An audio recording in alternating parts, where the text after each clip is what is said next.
సంసార సాగరం ఘోరం తర్తుం ఇచ్ఛతి యః నరః గీతానావం సమాసాద్య పారం యాతి సుఖేన సహ. సంసార సాగరం ఘోరం, ఘోరమై ఉన్నటువంటి సంసార సాగరంలో మనం వీరుతూ ఉన్నాం. ఘోర సంసార సాగరం. సంసారము అని అంటే మనకున్న అవగాహన భార్య బిడ్డలు అనేటువంటి దానిని సంసారము అని మనం భావిస్తూ ఉంటాం. శంకరాచార్యుల వారు పుట్టటము సావటము అనేటువంటి దానిని సంసారముగా చెప్పుకొచ్చారు. ఈ భవబంధములు సంసారం, ఈ జీవుని యొక్క సంసారం ఘోర సంసారం, పుట్టక చావులు అనేటువంటి యొక్క సంసారము నుంచి ఉద్ధరింపజేసేటువంటి విధానం గీతా శాస్త్రానికి మాత్రమే ఉన్నది. గీతానావం సం ఆసాద్య, ఎవరైతే గీత అన్నటువంటి యొక్క నావను అధిరోహిస్తారో వారు ఈ సంసార సాగరాన్ని సులభముగా ధరించేటువంటి అవకాశం ఏర్పడుతుంది. ఏకం శాస్త్రం దేవకీ పుత్ర గీతం, ఏకం శాస్త్రం సర్వశాస్త్రమయీ గీత. సమస్త శాస్త్రముల సారభూతం భగవద్గీత. భగవద్గీతకు లోకంలో ఉన్నటువంటి యొక్క మహాత్ములందరూ కూడా భాష్యం రాశారు. శంకర భాష్యం మొదలు అంతకుముందు అనేక మంది రాశారు. శంకర భాష్యం మొదలు రామానుజ, మధ్వాచార్య, నింబార్క, తిలక్కు, వివేకానంద, రామతీర్థ, చిన్మయానంద స్వామి, లక్ష్మణార్యులు అనేక మంది భగవద్గీతకు తమ తమ వ్యాఖ్యానాలు అందించారు.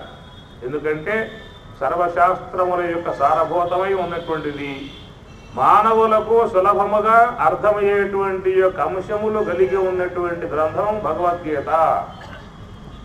అందువల్ల భారతీయులు మీ గ్రంథం ఏమిటయ్యా అంటే ఏం చెప్పాలి మనం?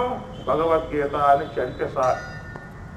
ఎందుకంటే సమస్త వేదాల సారం, ఉపనిషత్తుల సారం. ఇది శ్రీమద్ భగవద్గీతాసు ఉపనిషత్సు అని చివరిలో మీకు పదం వాడబడుతుంది.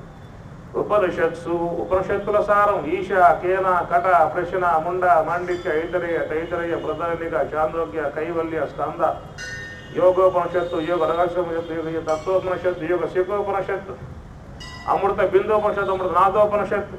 ఎన్ని రకాల ఉపనిషత్తులు. ఓపిక ఉంటే వాటిలోకి వెళ్ళండి. ఓపిక లేకపోతే భగవద్గీతను పట్టుకోండి సార్. ఎందుకంటే భగవానుడు దాంట్లో మనకు అందరికీ కూడా సులభముగా ఉండేటువంటి సరళి చూపించాడన్నమాట. కర్మ విషయం కావాలా 3వ అధ్యాయం తీసుకో, జ్ఞాన విషయం కావాలా 4వ అధ్యాయం తీసుకో, భక్తి విషయం కావాలా 12వ అధ్యాయం తీసుకో, క్షేత్రం అంటే ఏమిటి, క్షేత్రజ్ఞుడు అంటే ఏమిటి, ఇవన్నీ కూడా విషయాలు కావాలా 13వ అధ్యాయం అధ్యయనం చేయి. సాత్వికం, రాజసికం, తామసికం గుణాలు, వాటి విషయం కావాలా 14వ అధ్యాయం తీసుకో. దైవాసుర సంపత్తి కావాలి, దైవీ గుణాలు, ఆసురీ గుణాల విషయం కావాలా 16వ అధ్యాయం చేసుకో.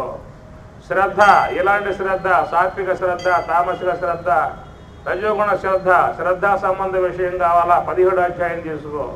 పురుషోత్తమ ప్రాప్తి యోగం కావాలా 15వ అధ్యాయం చేసుకో. ఇట్లా ఒక్కొక్క అంశాలు అన్నమాట డివైడ్ చేసి స్వామివారు మనకి అందించారు. కాబట్టి అందరికీ సులభముగా అర్థమయ్యేటువంటి విధానము భగవద్గీత కనుక మరి అందరూ కూడా భగవద్గీత ఒక్కదాన్ని అధ్యయనం చేయగలిగితే జీవితం పావనం అవుతుంది. మీ పిల్లలకు భగవద్గీత నేర్పండి. చిన్నప్పటి నుంచే వాళ్ళ మనస్సు బాగుపడుతుంది, మంచి సంస్కారము వస్తుంది, వాళ్ళ వ్యక్తిత్వాలు బాగుపడతాయి. అది ఈనాడు సినిమా రంగం అంతా కూడా మానవుని యొక్క మస్తిష్కాన్ని దెబ్బతీస్తుంది. అమ్మగారులకైతే నాటికలు, సీరియల్స్ వస్తాయి. ఆ సీరియల్స్ ఎట్లా ఉంటాయి? సీరియస్, అన్ని సీరియస్సే. సీరియల్స్ అన్ని సీరియస్సే. ఒక్క సీరియల్ చూసామంటే భయపడిపోతామండి. నాకు మాత్రం భయం వేస్తాం. కన్నులు ఎర్ర చేస్తారు.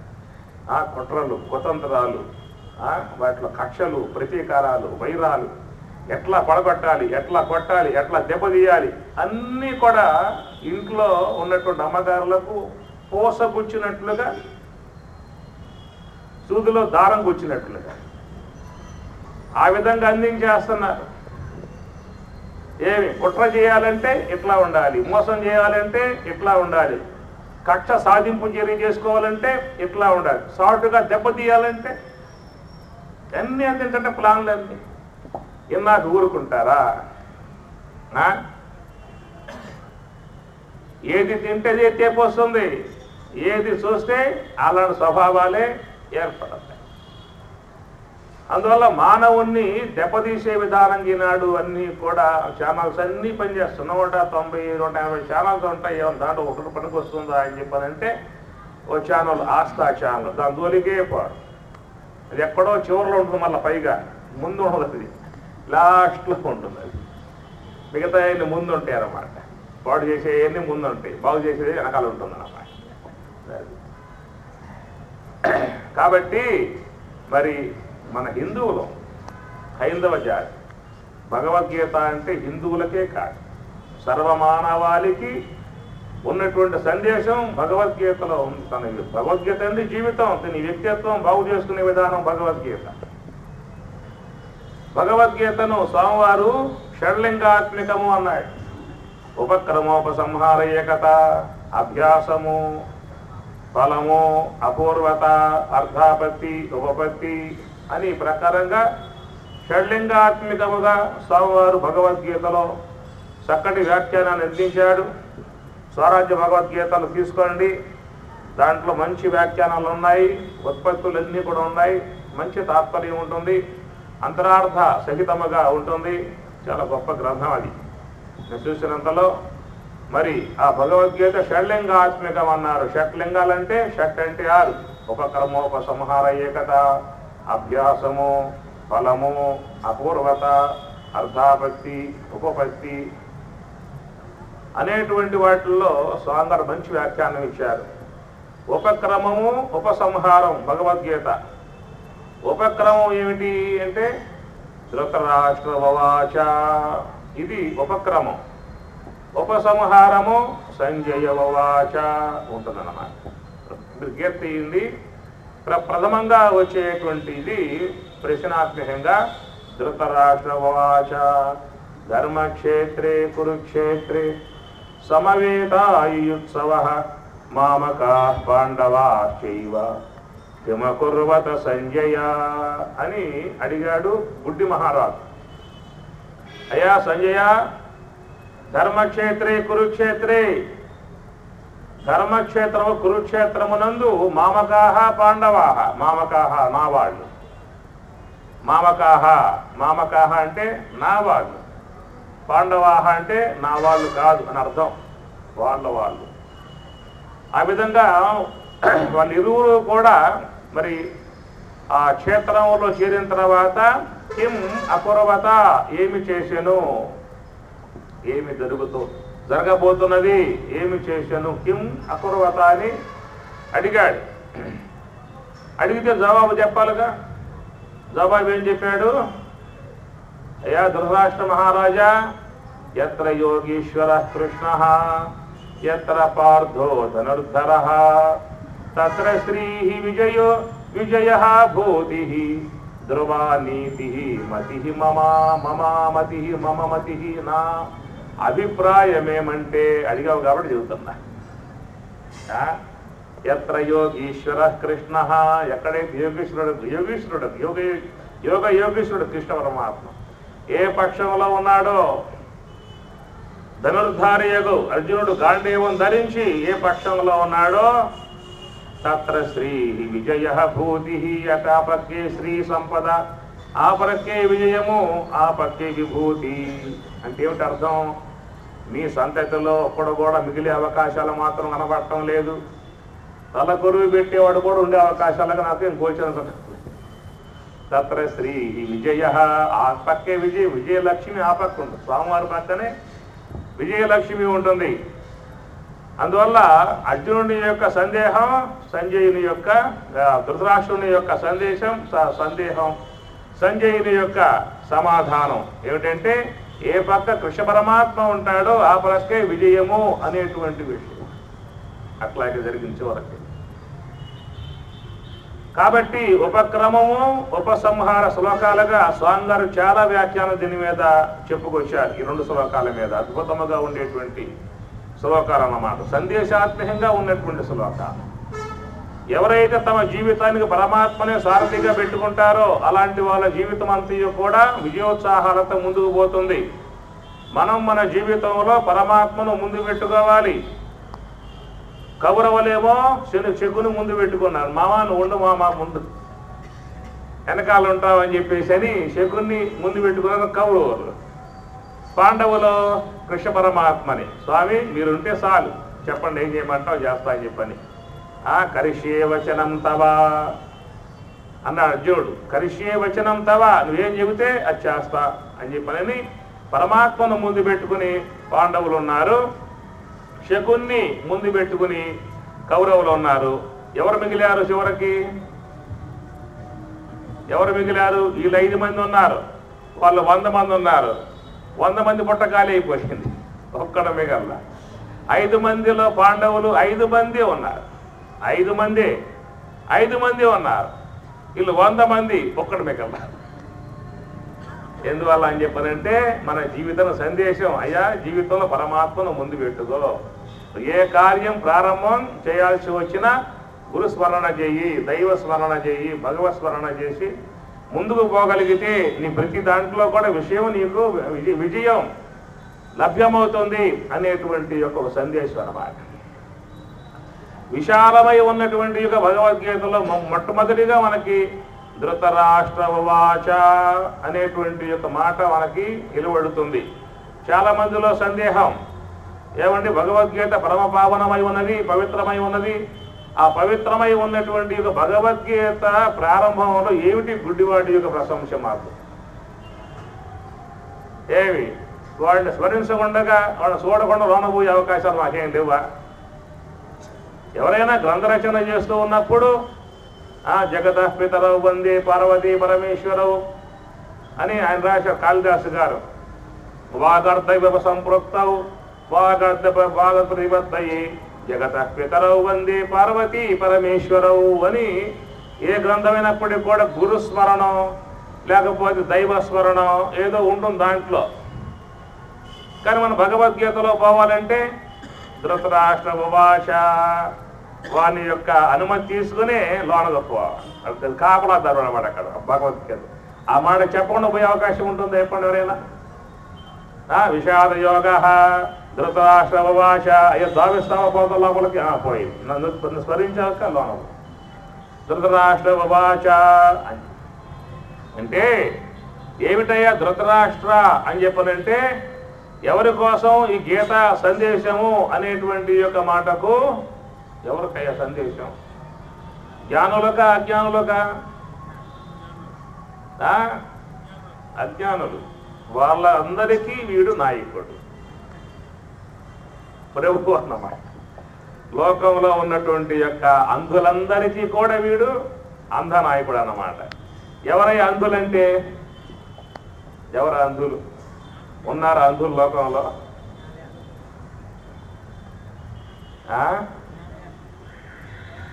అన్యదా గృహణత స్వప్నః నిద్రాతత్వం అజానతః విపర్యాసే తయోః చీనే తురీయం పదమశ్రుతి. గొడపదాచార్యులు అంటాడు మాండూక్యోపనిషత్తులో. నిద్రాతత్వం అజానతః, తత్వం ఎంతకాలమైతే మనం భగవత్ స్వరూపాన్ని బ్రహ్మస్వరూపాన్ని యోగ సమాధి ద్వారా తెలుసుకోకుండా ఉంటామో అంతకాలం మనం అంధత్వంలోనే ఉన్నామన్నాడు. ఎంతకాలమైతే స్వరూప జ్ఞానమును పొందకుండగా ఆత్మజ్ఞానమును పొందకుండగా అజ్ఞానములో మునక వేసి ఉన్నాము అంతకాలం అజ్ఞానములో అంధకారంలో ఉన్నటువంటి యొక్క ప్రతి జీవి కూడా ఏమంటారు? ధృతరాష్ట్ర. ధృతం రాష్ట్రం ఏన సహ ధృతరాష్ట్ర. ధృతం రాష్ట్రం, తనది కాని వస్తువులను తనదిగా భ్రమించేటువంటి ప్రతి మానవుడు కూడా ధృతరాష్ట్రుడే. ధృతం రాష్ట్రం ఏన సహ ధృతరాష్ట్ర. తనది కాని వస్తువులను తనదిగా భ్రమించేటువంటి ప్రతి మానవుడు కూడా ధృతరాష్ట్రుడే అని చెప్పని అన్నాడు. ఎట్లయితే ఆ రాజ్యం తనది కాదో, తనది కాకపోయినా తనది అనేటువంటి విధానంగా వ్యవహరించి స్వాధీనం చేసుకున్నాడు. అట్లాగా ఈ లోకంలో కూడా ప్రతి ప్రాణి కూడా తనది కానటువంటి యొక్క వస్తువుల మీద నాది అన్నటువంటి ముద్ర మనం విశ్వంలో వేసుకుంటూ ఉన్నాం. ఈ విశ్వంలోకి మనం వస్తూ పట్టుకొచ్చింది లేదు, పోతూ పట్టుకుపోయేది కూడా లేదు. పట్టుకుపోయే అవకాశం ఒకవేళ ఉన్నట్లయితే ఈ పాటికి మొత్తం ఖాళీ అయిపోయి ఉండేది. ప్రతి ఒక్కడు పట్టుకుపోయినది ఒక వస్తువుని, మట్టే ఉండేదేమో, మట్టి కూడా అయిపోయి ఉండేదేమో లోపల. ఏమి రక్తహస్తాలతో వచ్చినవాడు రక్తహస్తాలతోనే పోవాలే కానీ ఏం పట్టుకుపోయే అవకాశాలు మాత్రమో భగవంతుడు అవకాశాన్ని ఇవ్వాల. పట్టుకుపోయే అవకాశం ఇవ్వకపోతే ఇన్ని గిర్లు గీసుకుంటున్నాం, ఇంత మోహాలు పెంచుకుంటున్నామే. పట్టుకుపోయి అవకాశం ఇచ్చినట్లయితే ఇంకెట్లా ఉండేదో. పట్టుకుపోయే అవకాశం లేకపోతేనే ఎంత ప్రాధాన్యత చేస్తున్నాం ప్రపంచక వస్తువుల మీద. నావి నా కొట్లాట్లతో చంపుకుంటూ ఉన్నారు. ఈ పట్టుకుపోయే అవకాశం ఇచ్చి ఉన్నట్లయితే ఇంకేం చేసుకుని ఉండేవాళ్ళం. అందుచేత ఈ విశ్వమంతా కూడా పరమాత్మ అధీనములో ఉంటుంది. ఈశావాస్యం ఇదం సర్వం అని ఈశావాస్యోపనిషత్తులో మొదటి మంత్రాన్ని మీరు చక్కగా అధ్యయనం చేయండి చాలు. 108 ఉపనిషత్తులు అంత లెక్క పోయే ఓపిక లేదు, ఇంట్రెస్ట్ లేదు, తీరిక లేదు, ఓపిక లేదు. కనీసం ఈశావాస్యం మొదటి ఉపనిషత్తు, 108 ఉపనిషత్తులలో మొదటి ఉపనిషత్తు ఈశావాస్యం. దాంట్లో మొదటి మంత్రం అన్నా కాస్త కంఠస్థం చేయండి అయ్యా చాలు. బోర్డు మీద రాసుకోండి, ఇంట్లో చక్కగా లామినేషన్ చేసుకోండి, అందంగా కింద తాత్పర్యం రాసుకోండి, ఆ శ్లోకం ఇంట్లో పెట్టుకోండి. ఉదయం లేచారా నమస్కారం చేయండి, ఆ శ్లోకానికి కింద అర్థాన్ని చదువుకోండి చాలు. జీవితం పావనమవుతుంది, మన జీవితం ధన్యమవుతుంది. వచ్చా మంత్రం మీకు? ఈశావాస్యం మొదటి మంత్రం కంఠస్థం చేస్తారా? ఈశావాస్యం ఇదం సర్వం యత్కించిత్తు జగత్యాం జగత్తు తేన త్యక్తేన పుంజీథ మా కృతః కస్యచిత్ ధనం. ఇది మొదటి మంత్రం. 18 మంత్రాలు మొత్తం ఈశావాస్యం, 18 మంత్రాలు. ఈశావాస్యం ఇదం సర్వం. మంచి జ్ఞానం ఈ మంత్రం ద్వారా మనకి మన జీవితంలో ఒక గైడెన్స్ లాగా, ఒక గురువులాగా, ఒక మాస్టర్ లాగా ఎప్పుడు సందేశాత్మకంగా మన మనసుకి అందించేటువంటి జ్ఞానం ఈ శ్లోకంలో ఉందన్నమాట. ఈశావాస్యం ఇదం సర్వం యత్ కించిత్ జగత్యాం జగత్తు జగత్యాం, ఈ కదిలిపోయే జగత్తులో యత్ కించిత్, కించిత్తు కూడా పరమాత్మ సొత్తే. నీది ఇక్కడంటూ ఏమి లేదు అని చెప్పిన అర్థం. ఈశావాస్యం ఇదం సర్వం. భుంజీత అనుభవించు, తింటావా తిను, వింటావా విను, చూస్తావా చూడు, కానీ మోహభావాన్ని మాత్రం పెంచుకోమాక అని చెప్పి అన్నాడు. రాగాభావాన్ని పెంచుకున్నావా, మోహభావాన్ని పెంచుకున్నావా, పోయేటప్పుడు ఏడుస్తూ పోవాలి. పోతూ ఏడుస్తూ పోవాలి ప్రతి ఒక్కడు కూడా. మోహం లేదా, రాగం లేదా, సంతోషంగా వెళ్ళిపోతాం ఇక్కడి నుంచి. అందుచేత విశ్వ పదార్థాల మీద రాగభావాన్ని పెట్టుకోమాక, నాదన్నటువంటి మమకారాన్ని పెట్టుకోమాక. ఇదంతా పరమాత్మ యొక్క సొత్తు, పరమాత్మ యొక్క మహిమ, పరమాత్మ యొక్క ఐశ్వర్యము, పరమాత్మదే అనే భావన ఉండగలిగితే, ఈ దేహం ఆయన ఇచ్చిందే, ఇంట్లో బిడ్డల్ని ఆయన ఇచ్చిందే, సతీమణిని ఆయన ఇచ్చిందే, జీవితాన్ని ఆయన ఇచ్చింది, జీవితాన్ని పోషిస్తుంది ఆయనే, రక్షిస్తుంది ఆయనే, పుట్టించింది ఆయనే, తీసుకుపోయేది ఆయనే అనేటువంటి భావనగా ఈశావాస్యం ఇదం సర్వం, సమస్తం ఈశ్వరుని యొక్క మహిమగా చూడగలిగితే, మోహభావాలు లేకుండా చేసుకోగలిగితే ప్రశాంత జీవితాన్ని, ఆనంద జీవితాన్ని జీవిస్తాము. మన దేని ఎందుకు కూడా మమకారాలు పెంచుకోకుండా ఆనందంగా ధ్యానం కూడా బాగా చేసే అవకాశము ఏర్పడుతుంది. అందుచేత విశ్వ పదార్థాల మీద, దేహం మీద, ఈ దేహం మీదేమో నేను అంటాడు, కనబడే వస్తువులు నావి అంటాడు. దేహం మీద నేననే భావన, అహం భావన, అహంకార భావన. చూసే వస్తువుల మీద మమకార భావన, అహంకారము మమకారం. ఈ వస్తువులు నావంటాడు, ఈ దేహం నేనంటాడు. కాబట్టి ఈ దేహం నీది కాదు, ఇది మృత్యువు యొక్క సొత్తు. ఏ పూటైనా మృత్యు వచ్చిందా అంటే మర్యాదపూర్వకంగా ఎప్పుడు చెప్పావు అనుకో, మన గౌరవం మిగులుతుంది. ఏమి మర్యాద ఇవ్వకపోయావు అనుకో, 4 బాధలు బాధ అయినా ఆమె తీసుకుపోతున్నాం. అందువల్ల ఈ యొక్క దేహం అనేటువంటిది ఆమె యొక్క సొత్తు, మృత్యుదేవత యొక్క సొత్తు. నేను బాగా చూసుకుంటూ ఉన్నా, గుడ్లు కడుతూ ఉన్నా, అత్తర్లు పోస్తూ ఉన్నా, నూనె పోస్తూ ఉన్నా, దీన్ని తిరిగిస్తూ ఉన్నా, పోషిస్తూ ఉన్నా, నిన్న చేస్తావు కాక నువ్వు గోడకి సొన్నంలాగా పోసుకుంటున్న లాభం ఏమని చెప్పండి? ఆ దేహం ఎందుకు వచ్చిందో, దేనికోసం వచ్చిందో, ఏం చేసుకొని వచ్చిందో, ఆ దేహములో ఏం చేసుకోవాల్సి ఉంటుందో ఆ విషయం గ్రహించగలిగితే మనం ఆ దేహము ద్వారా మంచి ప్రయోజనం పొందే అవకాశం ఏర్పడుతుంది. ఏమి ఎందుకు వచ్చిందయ్యా దేహం అంటే? ఆత్మజ్ఞానం కోసంగా వచ్చింది. ఏమి తినడానికి, వినటానికి, కంటానికి అయితే మానవ దేహమే కావాలా? తినటానికి, వినటానికి, కంటానికి అయితే మానవ దేహమే కావాలా? నువ్వు ఏ దేహంలోకి పోయినా బ్రహ్మాండముగా అనుభవించవచ్చు, యథేచ్ఛగా అనుభవించవచ్చు. ఇక మానవ దేహంలోకి వస్తే నియమాలు, నిష్ఠలన్నీ ఉంటాయి. మానవ దేహంలోకి వస్తే ధర్మాలు, నియమాలు ఇవన్నీ ఉంటాయి. వేరే దేహాల్లోకి పోతే యథేచ్ఛగా. కాబట్టి విషయభోగాలు పొందేటువంటి విధానంగా ఉండేట్లయితే ఏ దేహమైనా పొందవచ్చు. ఒక యోగ సంబంధం, జ్ఞాన సంబంధం, మోక్ష సంబంధం తరించడానికి ఉపయోగపడేటువంటి యొక్క వస్తువు మానవ దేహము అన్నారు. అందువల్ల అలాంటి యొక్క మానవ దేహములోకి వచ్చి ఉన్నటువంటి యొక్క ఈ ప్రాణి ఈ మమకార మోహాలలో మునిగిపోయి, వ్యామోహాలలో మునిగిపోయి, ఈ యొక్క విశ్వ పదార్థాలు నావిగా అన్నటువంటి భ్రమలో మునిగిపోయి ఉన్నంత కాలం వీడు ధృతరాష్ట్ర ఉవాచ. అది అక్కడ ఎందుకు పెట్టాడు వ్యాసుడు ఆ పదం అని చెప్పారంటే లోకంలో ఉన్న వర్గం అంతా ఇదేనయ్యా. కాబట్టి ప్రతినిధి కాబట్టి, వాళ్ళందరికీ నాయకుడు కాబట్టి వీడిని పెడితే అందరికి జ్ఞానం కలిగే అవకాశము ఏర్పడుతుంది. వీడిని చూసైనా జ్ఞానం వస్తుందేమో అనే భావంతో అక్కడ ఆయన్ని పెట్టాడు. అయ్యి నువ్వు అందరికీ కూడా నాయకుడు కాబట్టి నువ్వు ఉంటే చాలు. అందరిని పెట్టినట్లే. అందరు పెట్టితే కుదురుతుందా? ధృతరాష్ట్రవాచ ధృతం రాష్ట్రం ఏన సహా ధృతరాష్ట్ర అన్నారు. కాబట్టి ఈ దేహం ఉన్నదే, ఈ దేహం అనేటువంటి యొక్క వస్తువు అద్దె కొంప. మన ప్రతిరోజు కూడా అద్దె చెల్లిస్తూ ఉండాలి. ఉదయం పూట, మధ్యాహ్నం పూట, సాయంత్రం పూట అద్దె చెల్లిస్తూ ఉండాలి. ఏ పూట అద్దె ఆ పూట ఇచ్చేయాలి. నెలసరి అద్దె కాదు. ఈ అద్దె మాత్రం ఏ పూట ఇచ్చే అద్దె ఆ పూటే ఇచ్చేయాలి. అప్పుడప్పుడు రిపేర్లు వస్తే రిపేర్లు కూడా దీనికి చేసుకుంటూ ఉండాలి. ఇవన్నీ చేస్తూ ఉండాలన్నమాట. కనుక ఆ దేహం అనేటువంటిది మృత్యువు యొక్క సొత్తు. ఆ మృత్యువు రాగానే ఇచ్చేయాల్సి ఉంటుంది.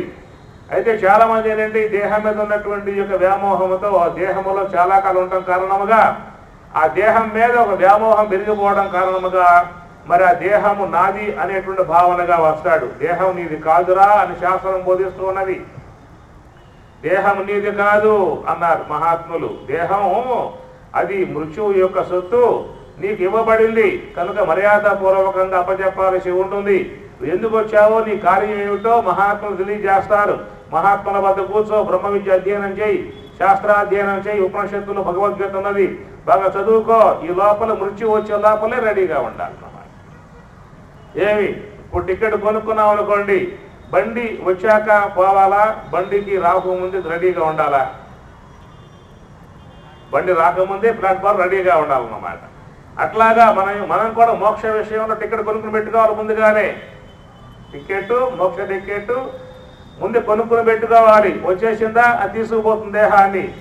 అందుచేత ఆ యొక్క మోక్షానికి మార్గమై ఉన్నటువంటి యొక్క ఏ దేహం అవుతున్నదో ఆ దేహం యొక్క స్వరూపములో ఆ దేహ వ్యామోహాల్లో మునిగిపోవడం కారణముగా మరి అనేక రకాలుగా మహాత్ములు మనకు ప్రబోధం చేస్తూ ఉన్నారు. అయ్యా, ఈ దేహం నీది కాదు, ఈ దేహం నీవు కాదు, ఈ దేహం నువ్వు కేవలము నిమిత్త మాత్రముగా ఉన్నావు. అద్దెకి నవద్వార పురాన్ని అద్దెకి తెచ్చుకున్నావు. ఏ పూటైనా ఈ దేహాన్ని మృత్యువుకు అప్పచెప్పాల్సి ఉంటుంది అని మహాత్ములు బోధిస్తూ ఉన్నప్పటికీ కూడా ఏవైనా మన జ్ఞానం కలుగుతుందా అని చెప్పనంటే ఈ చెవితో వింటాం, ఆ చెవితో వదిలిపెట్టేస్తాం అన్నమాట. అయ్యా, నాకు భగవంతుడు 2 చెవులు ఇచ్చాడు. ఎందుకు ఇచ్చాడు చెవులు అని చెప్పనంటే ఈ పక్క వినమని, ఆ పక్క వదిలేయమని చెప్పని కదా ఇచ్చింది. అందువల్ల మేము ఈ చెవితో వింటాం, ఆ చెవితో వదిలిపెట్టేస్తూ ఉంటాం. అందులో ఎంతమంది మహాత్ములు వచ్చినా, ఎన్ని గ్రంథాలు బోధించినా, ఎన్ని ఉపనిషత్తులు బోధించినప్పటికి కూడా దాని జ్ఞానం కలగటం లేదు. తర్వాత ఏం చేస్తున్న మృత్యుదేవత వాళ్ళకు వారిని పంపిస్తుంది. అరే వీడు ఎంటలేదే, ఎంతోమంది మహాత్ములు వచ్చి బోధిస్తూ ఉన్నా, ఎన్ని గ్రంథాలు రచించి ఇచ్చినా కానీ జ్ఞానం కలగట్లేదని చెప్పేసి అని కొంచెం వానికి ఒక వార్నింగ్గా ఆ కంటి చూపు తగ్గేటువంటి విధానంగా వార్నింగ్ ఇచ్చింది. ఆ యొక్క నోటీసు కాగితం రాగానే ఏం చేశాడు వీడు అని చెప్పనంటే చక్కగా వెళ్ళాడు, చెకప్ చేసుకున్నాడు.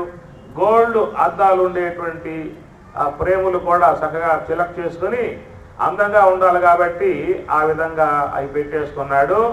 దాంతో ఆ యొక్క మృత్యుదేవత యొక్క నోటీస్ కాగితం కాస్త బుట్టదాకలైపోయింది. చూసింది, అరే బడవ ఈ పని చేసావా అని చెప్పేసేసరి వానికి ఉన్నటువంటి ఒక చెవులు వినపడకుండా చేసి పారేసేసింది. వినపడకుండా చేసి పారేయటంతో వీడు మళ్ళా పోయాడు ఇయర్ ఆసుపత్రికి పోయాడు. అది ఐ ఆసుపత్రి, ఇయర్ ఆసుపత్రి ఇది. ఆడకు పోయాడు, 2 చెవులు చెకప్ చేసుకున్నాడు. ఆ చెవులో ఒక మిషను, ఈ చెవులో ఒక మిషన్ పెట్టుకున్నాడు. ఆ దెబ్బతో మృత్యుదేవత కాగితం కాస్త బుట్టదాకలైపోయింది. అనుకున్నది ఇది పోయిందే అని చెప్పనుకున్నది. ఇంకో కాగితం పంపించింది, తెల్లగా జుట్టు అయిపోవటం అనేటువంటిది పంపించింది. తెల్లగా అయిపోవటంతో వాడు ఏం చేశాడు, చిన్న చిన్న ప్యాకెట్లు కొనుక్కుంటే త్వరగా అయిపోతాయి కాబట్టి 1/2 కేజీ డబ్బా పెట్టుకుంటే సంవత్సరం కాలం పాటు వాడుకోవచ్చు అని చెప్పేసి అని ఒక కుంచె ఒకటి, ఒక చిన్న అద్దం ఒకటి, డబ్బా ఇంట్లో పెట్టుకుంటాడు. చక్కగా ఉదయం పూట లేవగానే కాస్త అది రంగు వేసుకుంటే బ్రహ్మాండంగా నిగనగలాడుతూ ఉంటాను జుట్టు కూడా. దాంతో ఆ మృత్యుదేవత అమ్మవారి యొక్క నోటీస్ కాగితం కూడా ఏమైపోయింది, బుట్టదాకలైపోయింది. చూసింది, ఏం చేయాలి వీడిని చివరికి ఇట్లా ప్రతిదీ పోతా ఉంది. నోటీస్ కాగితం ఒక్కదానికి సమాధానం లేకుండా రిటర్న్ మనకు రావట్లేదు, రిప్లై రావటం లేదు మన దానికి అని చెప్పేసి చూసింది. బడవ అని చెప్పేసి కోపం వచ్చి ఆ చెంప ఈ చెంప గట్టిగా వాయిస్తే ఆ పక్క ఉన్నాయి ఈ పక్క ఉన్నాయి మొత్తం రాలి కింద పడ్డాయి. రాలి కింద పడటంతో కొన్ని రాలకుండా గట్టిగా అట్లాగే ఉన్నాయి. ఈశాన్యంలో ఒకటి, దక్షిణంలో ఒకటి, నైరుతిలో ఒకటి, వాయువ్యంలో ఒకటి, మిగిలిపోవడంతో వాటి వల్ల ఏమో ఉపయోగం లేదు. కిందమన్నా అర్థం పడతా ఉంటాయి. కాబట్టి ఏం చేశాడు వీడు, చక్కగా పోయాడు. ఆ ఉన్నాయి కాస్త ఓడ పీకేసేసి, అయ్యా 2 సెట్లు ఎంత అవుతుంది, 2000 అవుతుంది, కమ్మగా చేసి పెట్టు, అందంగా ఉండాలి, జిగరగలాడుతూ ఉండాలి, బ్రహ్మాండంగా ఉండాలి చూసేవాళ్ళ కూడా అని చెప్పి అంటంతో 2 సెట్లు రెడీ చేసి పెట్టాడు. చక్కగా ఆ 2 కూడా పెట్టుకున్నాడు, ఆనందపడ్డాడు. ఎందుకంటే ఓ భగవంతా నువ్వు ఇచ్చావు, ఏమి లాభమయ్యా, ఒకటొకటే ఓడుతూ ఉంటుంది. మా ఎట్లా కాదు, ఓడితే మొత్తం ఓడతాయి, వాళ్ళ మొత్తం పెట్టుకోవచ్చు. ఏ పూట కాపాట మాకు బ్రష్లేం అవసరం లేదు. పడుకోబోయేటప్పుడు అట్లా పీకామా, నీళ్ళలో పడేసామా, ఏ నెలలో పొద్దున్న లేచామా, కడుక్కున్నామా, మళ్ళీ పెట్టుకున్నామా. బ్రష్ కలిసి వచ్చింది, పేస్ట్ కూడా ఖర్చు లేదు వాళ్ళకి. పొద్దున్న దాన్ని పడేస్తారు నీళ్ళల్లో, అంతే అన్నమాట. అందువల్ల మాయ బాగా ఉన్నాయే నీకంటే అని చెప్పిన భావంతో అనటంతో మృత్యుదేవతకు మహాకోపం వచ్చేసేసి ఇదేం చేయలేక ఏ నోటీస్ పోతూ ఉన్నా మొత్తం బుట్టదాగలైపోతా ఉన్నాయి అని చెప్పేసేసి అని మహాకోపం వచ్చేసేసి ఉన్న శ్వాస కాస్త పీకి పారేసిందామని. ఇప్పుడు చూస్తారు, ఇప్పుడు చూస్తారు. ప్రతి నోటీస్ కాగితం నోటీస్ వచ్చినప్పుడన్నా కాస్త జాగ్రత్త పడతాడేమో. అరే వయసు మళ్ళీ పోతూ ఉన్నది, చూపు తగ్గిపోయింది, వినికిడి తగ్గిపోయింది, తెల్ల జెండా. యుద్ధంలో పోయిన వాళ్ళు ఏం చేస్తారు, ఓడిపోతే తెల్ల జెండా ఊపుతారు. అట్లా సంసార యుద్ధంలో కూడా ఓడిపోయి చివరికి ఏం చేస్తారు, తెల్ల జెండా ఊపాలి. ఇదే తెల్ల జెండా అంటే పైన. ఆ తెల్ల జెండా వచ్చినప్పుడు ఈ యుద్ధ రంగం నుంచి ఉపసంహరించుకోవాలి. అయ్యా సంసారం అంతా ఎంతకాలం చేశాను నాయన, నువ్వు పెద్దవాడివి అయ్యావు, ప్రయోజకుడు అయ్యావు, నీకు వివాహం అయింది, నీకు బిడ్డలు పుట్టారు కాబట్టి ఈ సంసార బాధ్యతలు ఇక నువ్వు తీసుకో. ఇదిగో తాళం చేయ, ఇదిగో వ్యాపార తాళం చేయ, ఎనపేడి తాళం చేయ, ఇంటి తాళం చేయ, మొత్తం తీసుకో. కాస్త మాకు ఏళ్ళకు కొంచెం అన్నం పడేసావంటే చాలు, మేము హాయిగా జపం చేసుకుంటాం, ధ్యానం చేసుకుంటాం, లక్ష్మయ్య గారి స్వరాజ్య గీత చదువుకుంటాం, సోహం భావ ధ్యానం చేసుకుంటాం అని చెప్పేసి అప్పుడు ఏం చేయాలంటే బిడ్డలకు అప్పచెప్పేసేసి వీళ్ళు ప్రశాంతంగా ఉండాల్సిన విధానం మన భారతీయుల యొక్క విధానం. అసలు బ్రహ్మచర్యము, గృహస్థము, వానప్రస్థము, సన్యాసం చెప్పింది మనకి భారతీయ ధర్మంలో. ఏం చెప్పారు చెప్పండి, జ్ఞాపకం ఉన్నాయి అసలు మీకు ఈ 4? ఏం చెప్పారు చెప్పండి. బ్రహ్మచర్యము, తర్వాత గారహస్థ్యము గృహస్థము, ఆ తర్వాత వానప్రస్థం, ఆ తర్వాత సన్యాసం అన్నారు. సన్యాసం దాకా పోకపోయినా కనీసం వానప్రస్థానికి పోవాలి కదా. కాబట్టి ఇంతకాలం చేశావు చాలు, చేసింది చాలు. మిగిలిన జీవితం అన్నా పారమార్థికంగా జీవించు. అయిపోయింది, కాలం అంతా అయిపోయింది. రేపో మాపో మృత్యువు కూడా రాబోతా ఉన్నదేక. ఏ పూట తీసుకుపోతుందో చెప్పే అవకాశాలు లేవు. కాబట్టి ఆ శాస జీవితం అన్నా కాస్త నిరంతరముగా ఆ కాలాన్ని నీకోసముగా వినియోగించుకో. ఇంతకాలముగా ఉన్నటువంటి కాలమంతా కూడా సంసారం కోసం, చదువుల కోసమని, ఉద్యోగం కోసమని, సంసారం కోసమని, బిడ్డల కోసమని, వాళ్ళ పెళ్ళిళ్ళని, పేరంటాళ్ళని ఇవన్నీ చేశావుగా.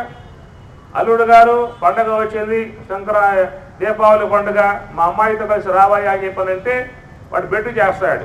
నువ్వు పోయినసారి స్కూటర్ ఇచ్చావు, సార్లు మాకు కారు ఇస్తే వస్తా అంట. స్కూటర్ సార్లు లేదు టీవీ సీటీలో మాకు అవమానంగా పోతుంటే కూడా ఒక అంబాసిడర్ కారు ఇస్తే 10 లక్షలతో వస్తా అంటాడు. బెట్టు చేస్తాడు. పండగలు వస్తే అవకాశం వాళ్ళకు కూడా. వీడప్పుడు ఏం అడుగుతా, అడిగే అవకాశాలు ఉండవుగా. ఏమి నేను ఏమని చెప్పనంటాడు అనుకో, మీ అమ్మాయి రాదు మీ ఇంటికి అంటాడు.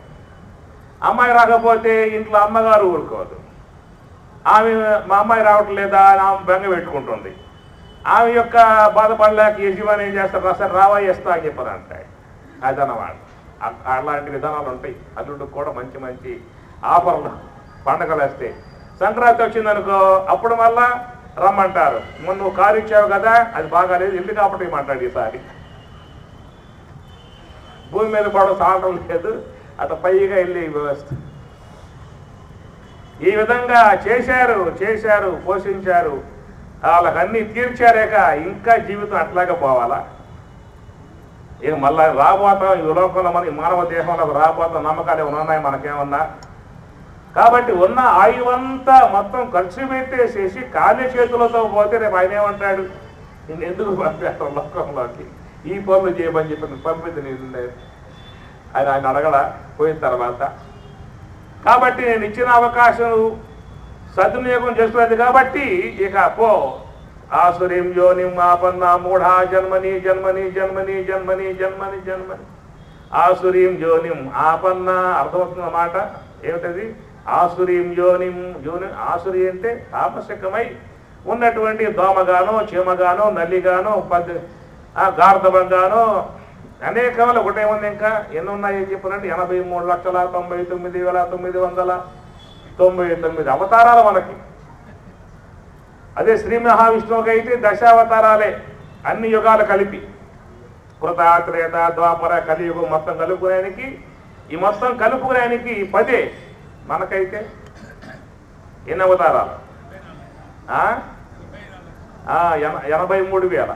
ఇది పక్క ఇది పోయిందిగా, ఉన్నది ఉడకంత ఒకటి పోయిందిగా, ఒకటి తగ్గించు. 83,99,999. ఇన్ని దేహాలు ధరించి మళ్ళీ ఎప్పుడుకో మానవ జన్మ అనేటువంటిది వస్తుంది అన్నాడు.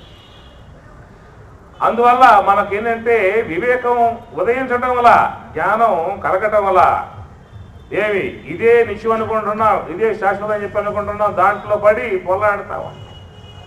ఒకనొక కారణముగా దేవేంద్రుడు శోకరమై భూలోకంలో జన్మించాడు. ఏదో అపచారం చేశాడు మహాత్ములకు, వాళ్ళు శపించారు.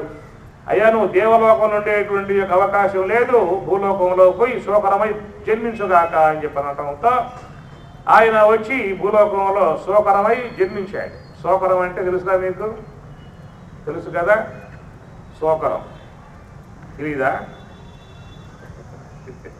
శోకరావతారం, వరాహావతారం, అది అర్థం అవుతుంది. శోకరం అర్థం కాదు, వరాహం అంటే అర్థం అవుతుంది. అది వరాహావతారమై లోకంలో జన్మించమని చెప్పని చెప్పించడంతో ఉన్న పణాన వచ్చి అప్పన్ని భూలోకంలో వచ్చి పడ్డాడు. శోకరమై అనగా వరాహమై జనించాడు. మరి ఆ యొక్క దేహం ధరించిన కాడి నుంచి కూడా అతను ఈ భూలోకంలో దాంతో సంచారం చేస్తూ ఉన్నాడు. వరాహానికి ఉండే సంతతి కూడా చక్కగా, పరివారం కూడా దండిగా నిండుగా ఉంటుందన్నమాట. మానవుడికైతే ఒకళ్ళు ఇద్దరు మహా అంతే, ఒకళ్ళు లేక ఇద్దరు అంతే తప్ప ఎక్కువ పోయే అవకాశాలు లేవు. అది అట్లా కాదు. ఒకేసారి పెట్టేసుకుంటుంది ఆ పని 20, 30, 40 సార్లు. అట్లా తన పరివారంతో చక్కగా పోయాడు. దగ్గరలో ఒక మంచి కొలను, పన్నీటి కొలను అద్భుతంగా ఉన్నది. దాంట్లో దిగాడు, మునకేశాడు. ఎంత అద్భుతం! యాసవి కాలం ఎయిర్ కండిషన్ మనకు వస్తున్నారు ముందేం కదా. అంత తన పరివారంతో చక్కగా దాంట్లో జలకాలాడుకుని చక్కగా స్నానం చేసుకుని దాంట్లో అలిసి సొలిసి దాంట్లో అట్లా విశ్రమించాడు, నిద్రపోతూ ఉన్నాడు. గగన వీధిలో పోతూ ఉన్న నారద భగవానుల వారు గగన వీధిలో పోయేటువంటి యొక్క తాను తన కంటపడ్డాడు. ఏమిరా ఈ పరిస్థితి, ఎట్లా ఉండాల్సిన వాడివి నువ్వు? హంసతూలిక తలపాల మీద పడుకుంటే దేవకాంతలంతా వచ్చి నీకు చక్కగా మరి యొక్క పాటలు పాడి వీణలు వాయించి తంబుల వాయించి అవి వాయించి ఇవి వాయించి వాద్యాలు చేసి నిద్రపుస్తారే. పొద్దున్న లెగవాలని చెప్పనంటే పొద్దున్న మొగ మాధవులు వచ్చిన దేవతలు వచ్చి నుంచుని స్తోత్రం చేస్తారే. అలాంటి యొక్క దివ్య భోగాలలో మునిగి తేలాల్సినటువంటి యొక్క నీవు చివరికి ఈ పరిస్థితి నీకు పట్టింది అని చెప్పేసి ఆయన జాలిపడ్డాడు. చక్కగా కిందకు వచ్చాడు. దేవనాయక, దేవలోక నాయక అని గట్టిగా అంటంతో ఆ శబ్దాన్ని విని ఉలిక్కిపడి లేచాడు. ఎవడరా? ఆ నిద్రాభంగం చేసింది. ఎంతో హాయిగా ఆనందంగా ఎయిర్ కండిషనర్ లాగా చల్లటి విధానంగా పడుకుంటూ ఉంటే నా నిద్రాభంగం చేశావు అని చెప్పి అడగగా అప్పుడు ఆయన భాషలో ఏం చెప్పాడు. ఆయన అన్ని భాషలు వచ్చు కాబట్టి నారదుడికి ఆయన దేవగురువు అన్నమాట. ఆయన ఆ భాషలో మాట్లాడాడు. అయ్యా, ఏమి నీ పరిస్థితి? నువ్వు అసలు ఎవరు అనుకుంటున్నావు? నువ్వు దేవలోకంలో ఉండాల్సిన వాడివి, దేవకాంతలతో భోగాలను అనుభవించాల్సిన వాడివి, దేవతలతో స్తోత్రాలు పొందాల్సిన వాడివి, సకల దేవతలకు నాయకుడు అయ్యి నువ్వు, సకల దిక్కులకు నాయకుడు, వజ్రాయుధం ధరించి శాసించేటువంటి వాడు. ఏమిటి నీకు ఈ పరిస్థితి? ఎట్లాగా దీంట్లో మునుగుతూ ఉన్నావు, తేలుతూ నీ పరివారం ఏమిటి, మురుగుకోవటం ఏమిటి, దీంట్లో పొల్లాటం ఏమిటి, నిద్రపోవటం ఏమిటి? కాబట్టి ఉన్నదే సరే, నాకేదో జాలి కలిగింది, నువ్వు వస్తానంటే ఈ పనానా దేవలోకానికి తీసుకెళ్తా అని చెప్పని అన్నాడు. దేవేంద్రుడు నారద భగవానుల వారు. దేవలోకమా ఎక్కడుంది? అక్కడ ఉన్నదిలే, బాగా ఉంటుంది, చాలా అద్భుతంగా ఉంటుంది, కనుక అక్కడికి తీసుకెళ్తాను, నువ్వేదో శాప కారణంగా ఇట్లా పుట్టావు, తీసుకెళ్తా అని చెప్పని అన్నాడు. సరే, దేవలోకం రమ్మంటే తప్పనిసరిగా వస్తాను. అక్కడ ఇలాంటి గుంటలు ఉంటాయా? ఇలాంటివి ఉంటే చెప్పు, ఆడ కూడా నేను చక్కగా అట్లలో పన్నీరు స్నానం చేసుకుంటూ జలకాలు ఆడుకుంటాం. అక్కడ ఇలాంటివి ఏముండవు. అయితే నేను వచ్చే ప్రసక్తే లేదు, పొమ్మని చెప్పాను. చూడండి, దేవేంద్రుడు ఎక్కడా, ఈ మురుక్కుంటే ఎక్కడ, అసలు తానెక్కడ, ఈ గబ్బు దేహం ఎక్కడ? ఎందుకు? దాంట్లో అలవాటు పడింది కాబట్టి దానికి గబ్బని పెంచటం వల్ల. ఏమి త్రిశంకుడు దేవలోకానికి పోతూ ఉన్నాడు. ముందుగా కథ మీకు వశిష్ఠుని వద్దకు పోయాడు. వశిష్ఠ మహర్షి, నాకు కోరిక ఉన్నది, ఏమిటంటే సశరీరముతో స్వర్గానికి పోవాలి. నువ్వు ఏం చేస్తావు, యజ్ఞాలు చేస్తావు, యాగాలు చేస్తావు, నీ ఇష్టం ఏమన్నా చేసుకో, నాకు మాత్రం సశరీరముతో స్వర్గానికి పోయే ఉద్దేశం అని చెప్పి అన్నాడు. అది మంచి భావం కాదురా, ఇది పార్థివ దేహము, గబ్బు దేహము, ఈ రోజు కడది తప్ప శుద్ధమై సావది. ఇది ఎన్నిసార్లు కడిగినా అత్తర్లు పోయాలి, పౌడర్లు పోయాలి, ఎన్నో పోతే తప్ప దీంట్లో ఉండే అవకాశాలు ఉండవు. భగవంతుడేదో కనికరమంతా పైన తొడిగేశాడు, కానీ ఆ తొడిగైపోయినట్లయితే ఎప్పుడు మనం వదిలిపెట్టేవాళ్ళం, దేహాన్ని మనం వదిలిపెట్టేవాళ్ళం. ఏమి అందువల్ల చక్కగా పుణ్యకార్యాలు చేయి, యజ్ఞాలు చేయి, పూజలు చేయి, పుణ్యం వస్తుంది. ఆ పుణ్యదేహంతో పూజావు, అక్కడ దివ్య దేహాన్ని ఇస్తారు. కాబట్టి ఆ దేవలోకంలో దివ్య దేహంతో నువ్వు ఉండవచ్చు, అందరికీ సమ్మతముగా ఉంటుంది, ఎవరికి ఇబ్బంది లేదు. ఈ దేహంతో పోయి నుంచుంటే వాళ్ళు తట్టుకోలేదు అక్కడ.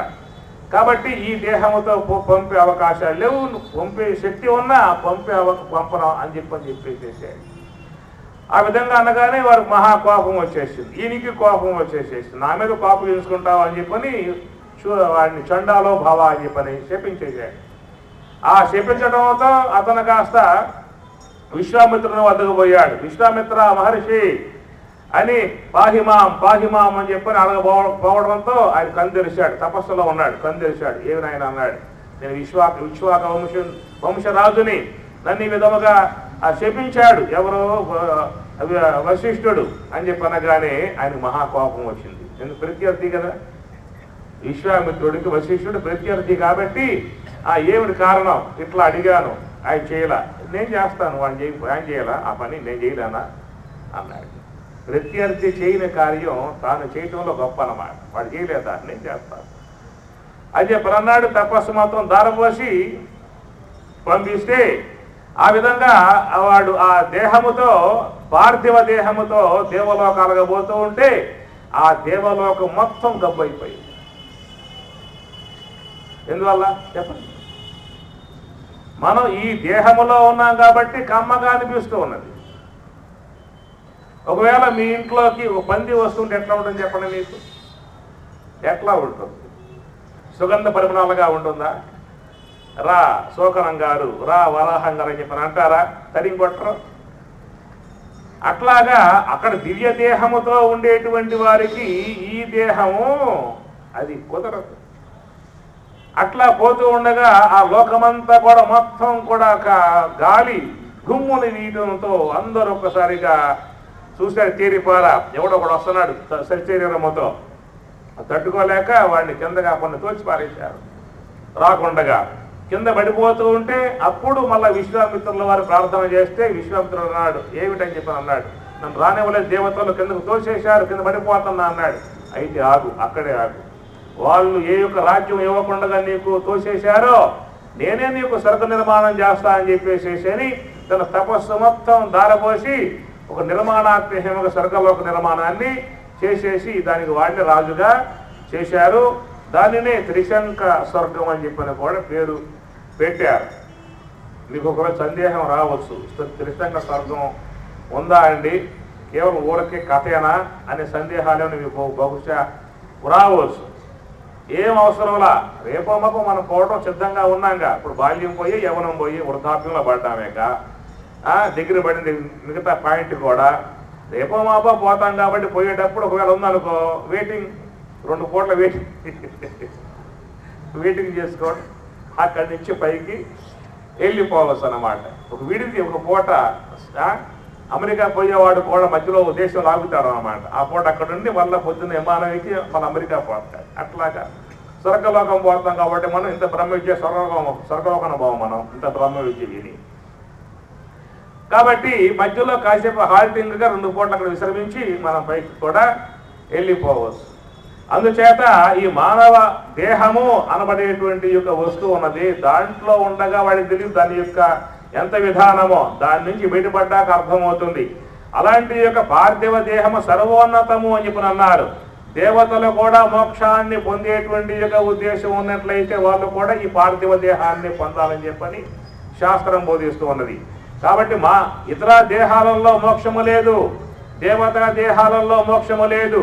దేవతా దేహాలు కేవలం అది పుణ్యయుక్తమై ఉన్నటువంటి యొక్క దేహాలు, ఇతర యొక్క జీవుల యొక్క దేహాలు కేవలం పాపయుక్తమై ఉన్నటువంటి యొక్క దేహాలు. కాబట్టి పాపయుక్తమై ఉన్నటువంటి యొక్క పశువు, పక్షి, క్రిమి, కీటక, దోమ, చేమలలో ఆధ్యాత్మికతను, మోక్షాన్ని, బ్రాహ్మి అనుభవాన్ని పొందే అవకాశం వాడికి లేదు. ఒకవేళ ఉందనుకుంటారా? చూడండి, మీ ఇంటికాడ ఉన్నటువంటి కుక్కలు కానీ ఇంకేం కోళ్ళు కానీ ఇంకేమన్నా ఉన్న జీవులు కానీ ఉదయం లేవగానే స్నానం చేయటం, తలను స్నానం చేయటం, బొట్టు పెట్టుకోవడం, ఈ పూజ పెట్టుకోవడం, దర్భాసనం వేసుకోవడం, పద్మాసనం వేసుకోవడం, చిన్ముద్ర పెట్టుకోవడం, ధ్యానం జపం చేయటం చూస్తున్నారా? చేస్తున్నాయా? కొన్ని చేసే అవకాశం ఉన్నదా? కొన్ని నేర్పితే వచ్చే అవకాశాలు ఉన్నాయా? నువ్వు పశువు గారు, నువ్వు ఆత్మస్వరూపము, నువ్వు దేహం కాదు, నువ్వు స్థూల దేహం కాదు, సూక్ష్మ దేహం కాదు, కారణ దేహం కాదు, నువ్వు మహాకారణం కూడా కాదు, నువ్వు శుద్ధ బ్రహ్మ స్వరూపము, నీ శ్వాస ఉంది కదా, దాన్ని గమనిస్తూ కూర్చో చాలు, నువ్వు బ్రహ్మైక్యం పొందుతావు అని చెప్పండి. అర్థమవుతుందా? ఆచరిస్తుందా? అర్థమయ్యేది ఎవరికి? మానవునికి. కాబట్టి ఇన్ని విషయాలు బాగా అర్థం చేసుకోగలిగేటువంటి యొక్క సామర్థ్యము కానీ, చదువుకునే శక్తి కానీ, వినే అవకాశం కానీ, చక్కగా ధ్యానం చేసే అవకాశం కానీ, జపం చేసే అవకాశం కానీ, పుణ్యం సంపాదించుకోవచ్చు, జ్ఞానం సంపాదించుకోవచ్చు. కాబట్టి అలాంటి అవకాశాలన్నింటినీ కూడా పరమాత్మ ఈ దేహము ద్వారా జీవునికి ప్రసాదించాడు.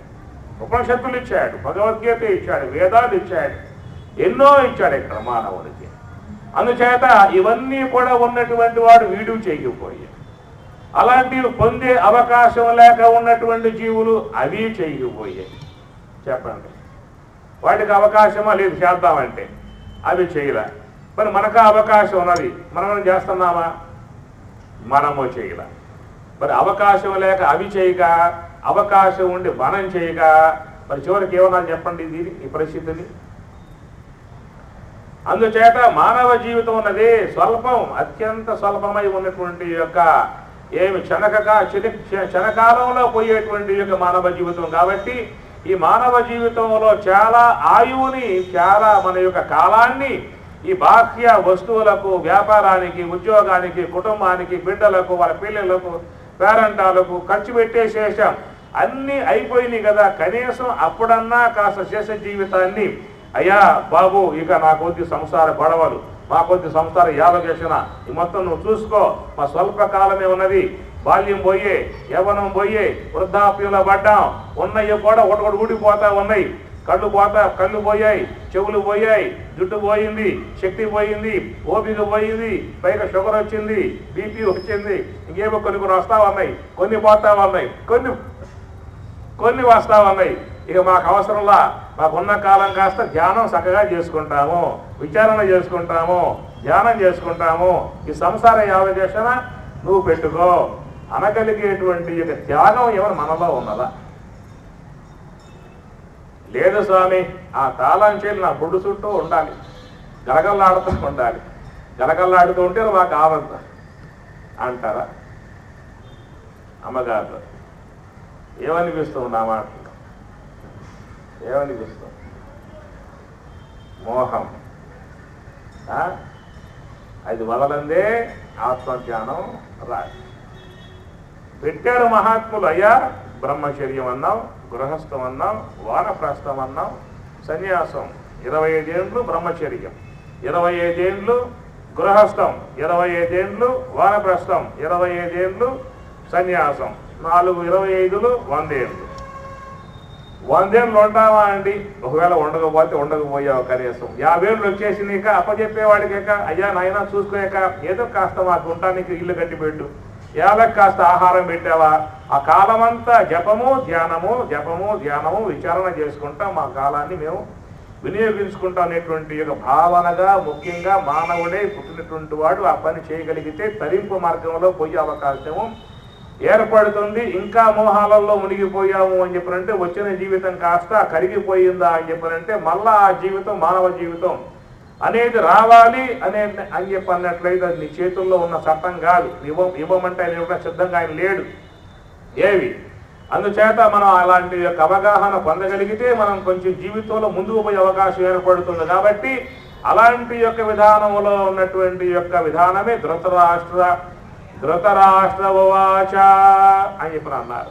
ఏమిటయ్యా ధృతరాష్ట్రుడు అని చెప్పనంటే ఈ సంసార వ్యామోహాలు పెంచుకుని, ప్రాపంచిక వ్యామోహాలు పెంచుకుని సంచరించేటువంటి జీవన విధానం ఉన్నటువంటి యొక్క వాళ్లకు ప్రతినిధిగా ఉన్నటువంటి వాడు. విశ్వంలో అన్ని జీవులు కూడా ధర్మాన్ని పాటిస్తూ ఉన్నాయి. ధర్మము అన్న దానిని పాటించేది విశ్వంలో అన్ని జీవులు పాటిస్తూ ఉన్నాయి. భగవంతుని యొక్క అవతారం ఎందుకు వస్తుంది? ధర్మహాని కదా. యదా యదా హి ధర్మస్య గ్లానిః భవతి భారత అభ్యుత్థానం అధర్మస్య తదాత్మానం తత్ ఆత్మానం సృజామ్యహం పరిత్రాణాయ సాధూనాం తర్వాత వినాశాయ చ దుష్కృతాం ధర్మ సంస్థాపనార్థాయ సంభవామి యుగే యుగే సంభవామి వస్తూ ఉన్నాను, ధర్మాన్ని స్థాపించే ఉద్దేశంతో వస్తున్నా అని చెప్పి అన్నాడు కదా. మరి ధర్మాన్ని పాడు చేస్తుంది ఎవరయ్యా లోకంలో? ధర్మానికి హాని కలగజేసేటువంటి వాడు ఎవడు ఈ విషయంలో? పశువులు ధర్మానికి హానిగా ప్రవర్తిస్తూ ఉన్నాయా? పక్షులు ప్రవర్తిస్తూ ఉన్నాయా? వేరే జీవులు ప్రవర్తిస్తూ ఉన్నాయా? అన్నీ కూడా వాటి ధర్మాలలో ప్రవర్తిస్తూ ఉన్నాయి. ధర్మానికి హాని లేకుండా ప్రవర్తిస్తున్న అన్ని జీవులు కూడా వాటి ధర్మాన్ని పాటిస్తూ ఉన్నాయి. లోకంలో ధర్మానికి హానికరముగా చేసేటువంటి యొక్క ప్రాణి ఏదైనా ఉన్నదా అని చెప్పనంటే మానవుడు ఒక్కడు. అది అందువల్ల ధర్మహాని అనేది మానవ ప్రాణి వాడు మాత్రమే చేస్తుంది. విశ్వాన్ని సర్వనాశనం చేసేవాడు. ఒక ఆయన ప్రశ్న వేశాడు, గురువు గారు చిన్న సందేహం అన్నాడు. ఏమి నాయన, మన స్వతంత్రం వచ్చినప్పుడు 50 కోట్ల జనాభా, ఇప్పుడు చూస్తే 120 కోట్ల జనాభా. ఈ మిగతా 70 కోట్ల జనాభా ఏ కంపెనీలో ఉత్పత్తి అయ్యింది? టాటా కంపెనీలో ఉత్పత్తి అయ్యింది, బిర్లా కంపెనీలో ఉత్పత్తి అయ్యింది. ఎవరు నిర్మాణం చేస్తున్న జీవుల్ని అసలు? పైన ఫ్యాక్టరీ ఏమైనా ఉందా? ఈ జీవుల కొత్త నిర్మాణం చేసేటువంటి ఫ్యాక్టరీ ఏమైనా ఉన్నదా? ఎట్లా సంఖ్య పెరిగింది అసలు? ఎక్కడి నుంచి వస్తూ ఉన్నాయి? అధిక శాతంగా జీవులు నిర్మాణం కావాలిగా. అంటే అప్పుడు ఒక ఆయన చెప్పాడు మహాత్ముడు, నాయనా ఇంతకుముందు అరణ్యాలు బాగా ఉండేవి, అరణ్యాలలో మృగాలు కూడా బాగా ఉండేవి. వీడేం చేశాడు? అరణ్యాలు కొట్టివారేసాడు, మృగాలను చంపేసేసాడు. అప్పుడు వాటికి అరణ్యాల్లో ఉండే అవకాశం లేదుగా. అరణ్యాలు ఉంటే అరణ్యాల్లోనే మళ్ళీ పుట్టి ఉండేవి. అరణ్యాలు కొట్టిపారేసే, అరణ్యాల్లో జంతువులను కూడా మృగాలను కూడా చంపి పారేసాం. అప్పుడు అవేం చేసినాయి? అన్నీ కూడా ఇటు వచ్చినాయి. ఆడ పుట్టే అవకాశం లేదుగా. జనారణ్యంలోకి వచ్చేసినాం. మమ్మల్ని మీరు చంపుతారంటారు. మేమేదో అరణ్యాల్లో నానా తండ్రపడుతూ జీవిస్తూ ఉంటే మా వద్దకు వచ్చి మా అరణ్యాలు కొట్టేసేసి మమ్మల్ని చంపారు కాబట్టి మేము మిమ్మల్ని చంపుతామని చెప్పని అవన్నీ ఈ పక్క దిగినాయి అన్నమాట. ఈ పక్క దిగటంతో 70 కోట్ల జనాభా కాస్తప్పుడు 120 కోట్ల జనాభాకి పోయి ఎక్కడ పడ్డ గొడవలు, కొట్లాట్లు, చంపుకోటాలు, విరోధాలు, వైషమ్యాలు, బయటికి పోతే తిరిగి వస్తామని చెప్పిన నమ్మకాలు మాత్రం ఎవరికి లేవు ఈ కాలంలో. రెడీగా ఉన్నాయి. అందుట్లో మానవ బాంబులు, ఇప్పుడు మామూలు బాంబులు కాదు. ఇంత గందరగోళం రావడం కారణం ఏంటని చెప్పనంటే మానవత్వం కోల్పోయి మృగ ప్రాణిగా లోకంలో జీవిస్తూ ఉండటం కారణంగా మనిషిగా జీవించడం వల్ల, మనిషి మానవత్వంతో జీవించడం వల్ల పక్కవాడిని ప్రేమించాలి, పక్కవాడిని గౌరవించాలి, పక్కవాడిని ఎంతో మంచిగా చూసుకోవాలి. ఇవన్నీ కూడా మానవతా సంబంధ ధర్మాలు కోల్పోవడం చేత ఏమైపోయిందంటే విశ్వమంతా కూడా అల్లకల్లోలం అయిపోయింది. సరే, ధర్మ అనే మాటకు ఆ విషయంగా చెప్పుకున్నాము. యదా యదా హి ధర్మస్య అని చెప్పేసి అని లోకంలో ధర్మాన్ని పాటించేటువంటి యొక్క ప్రాణి ఏదైనా ఉన్నదా అంటే అన్ని పాటిస్తున్నాయి. ధర్మాన్ని అన్ని జీవులు పాటిస్తూ ఉన్నాయి. చూడండి, ఒక పక్షి గుడ్లు పెడితే చక్కగా కాపాడుతుంది, ఆ గుడ్లు పొదుగుతుంది, పిల్లలు చేస్తుంది. పిల్లలు అయిన తర్వాత తన రెక్కల కింద పెట్టుకుని చక్కగా వాటిని కాపాడుతుంది. దూర ప్రాంతాలకు పోయి ఆహారం పట్టుకోవచ్చి బెడ్ల నోట్లో పెట్టి తినిపించి తాను మిగిలింది ఏదైనా ఉంటే తాను తింటుంది. వేరే పాములు వచ్చినా వేరే పక్షులు తరింగొట్టి వాటిని అంటే కాపాడటం అన్న ధర్మం కన్నది కాబట్టి కాపాడటం అన్న ధర్మం కూడా వహించింది. ఎంతవరకు? వాటికి రెక్కలు వచ్చి ఎగరగలిగేటువంటి యొక్క సామర్థ్యం వచ్చిందాకా అనేది కాపాడుతుంది. ఎప్పుడైతే అవి ఎగరగలిగేటువంటి యొక్క శక్తి కలిగి ఆహారం సంపాదించుకునేటువంటి స్థాయికి వచ్చిన తర్వాత అవి ఏం చేస్తాయి చెప్పండి? ఏం చేస్తాయి? అమ్మా వెళ్ళిపోండి, మీకు నాకు సంబంధాలు లేవు, నా ధర్మం నేను పాటించా, కన్నాను కాబట్టి ఆ కన్న ప్రేమ కొద్దీ మిమ్మల్ని కాపాడటం నా ధర్మం. కాబట్టి మీకు శక్తి వచ్చింది, రెక్కలు వచ్చాయి, ఎగరగలరు, ఆహారం సంపాదించుకోగలరు, కాబట్టి ఇక వెళ్ళిపోండి అని చెప్పని అన్ని జీవులు చెబుతాయి. లోకంలో అన్ని జీవులు చేస్తాయి. చేయకుండా ఉండే జీవి ఏది? మానవుడు. ఇంకా ఆ సూరు పట్టుకుని ఎలాడతారే ఉంటాడు ఇంకా వాడు.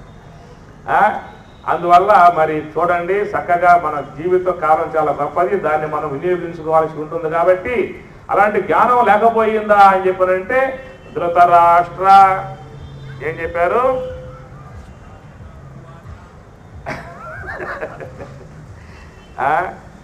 భరమైన వేపమాను పాలు పోసి పెంచినాను, తీరని చేదేగాక తీయనుండినా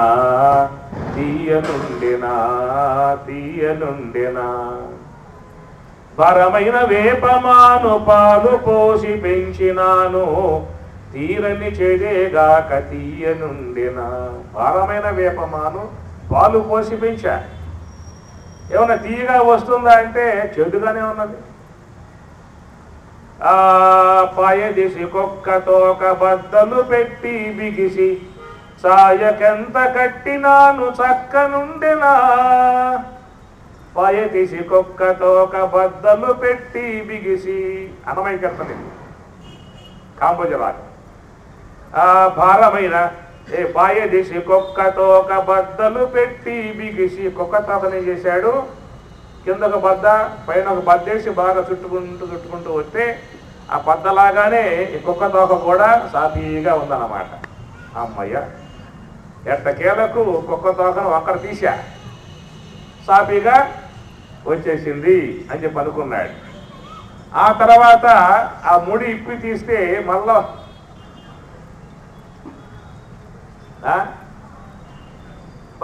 పాయదిసి కుక్కతోక బద్దలు పెట్టి బిగిసి సాయకెంత కట్టినాను చక్కనుండెనా.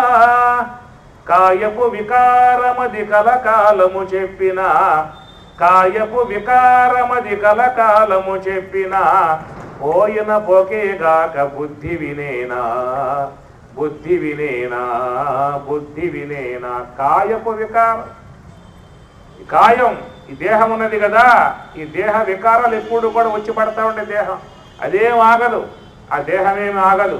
ఎందువల్ల దేహం అనేటువంటిది అది ప్రకృతి వస్తువు, నీ మాట వినదు. అనుకుంటాం ఈ దేహము నాది, ఈ దేహము నేను అని చెప్పి అనుకుంటాం మనం.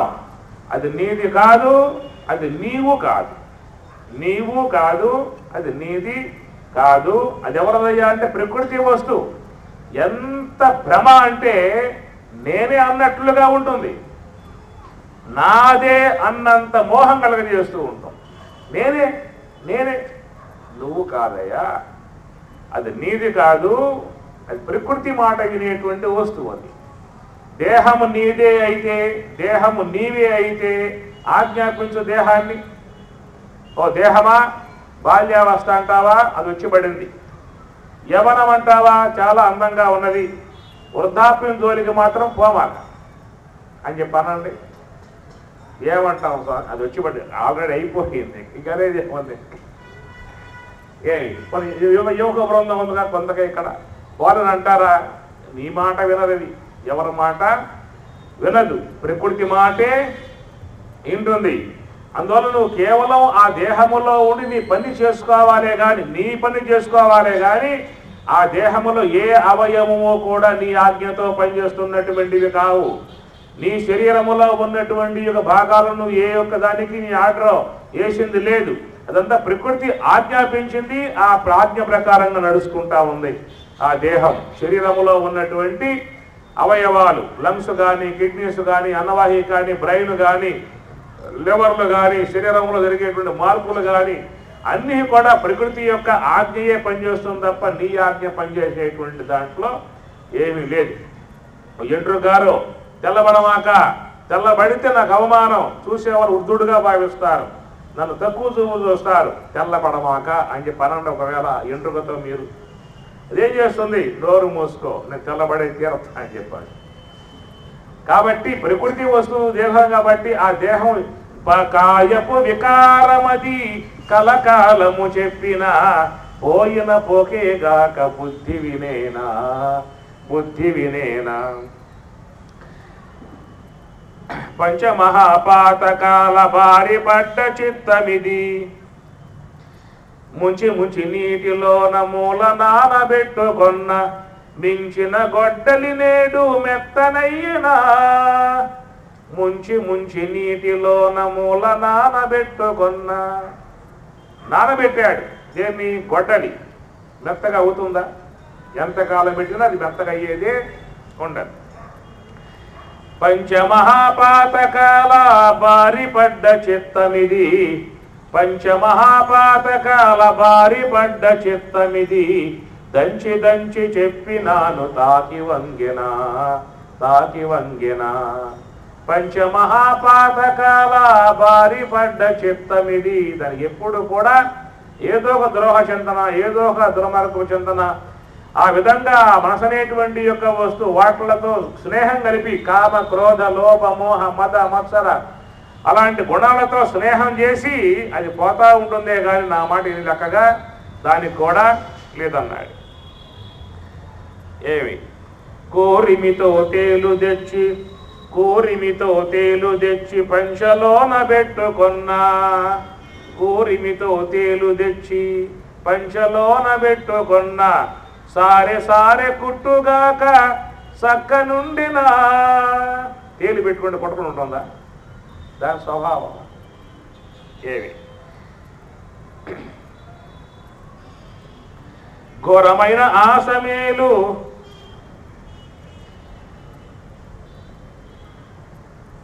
వెరులేని మహిమల శ్రీ వెంకట విభుని కృప, ఘోరమైన ఆసమేలు కొరసోకేనా